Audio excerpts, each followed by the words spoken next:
అందరి జీవితాలకి దేవుడు ఈ రాత్రి సెలవిస్తున్న మాటలు ఇవి. మితముగా ఉంటున్నావా? తినే విషయంలో మితంగా ఉంటున్నావా? పేకల దాకా తింటాం కొన్నిసార్లు.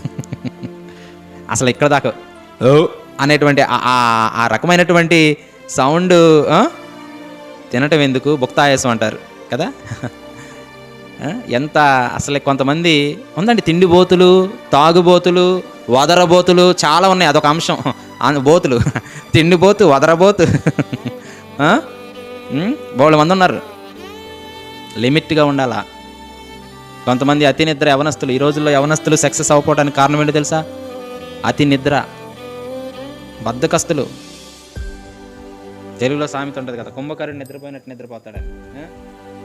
ఈరోజు చాలామంది వ్యక్తుల్లో, యవనస్తుల్లో సరైనటువంటి ఆ చురుకుదనం ఉండదు. పని చేయడానికి చురుకుదనం ఉండదు, చదవటానికి చురుకుదనం ఉండదు, కాలేజీకి వెళ్ళటానికి లేచి ఎర్లీగా వెళ్ళటానికి చురుకుదనం ఉండదు. నిద్రపోమంటే, తినమంటే, ఎంజాయ్ చేయమంటే వీఆర్ రెడీ.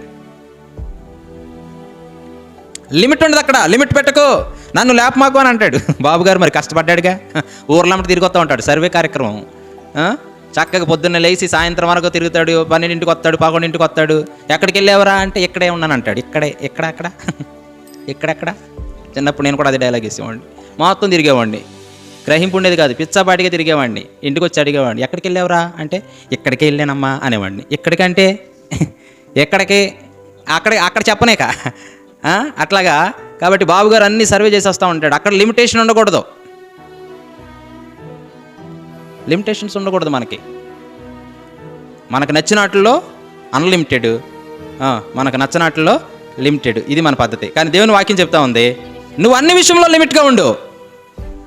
నువ్వు అన్ని విషయంలో లిమిట్గా ఉండు. మాట విషయంలో, నీ ప్రవర్తన, ఎదుటి వాళ్ళని రెస్పెక్ట్ ఇచ్చే విషయంలోనేమి, తినే విషయంలోనేమి, ఏ విషయంలోనైనా నువ్వు లిమిట్గా ఉండు.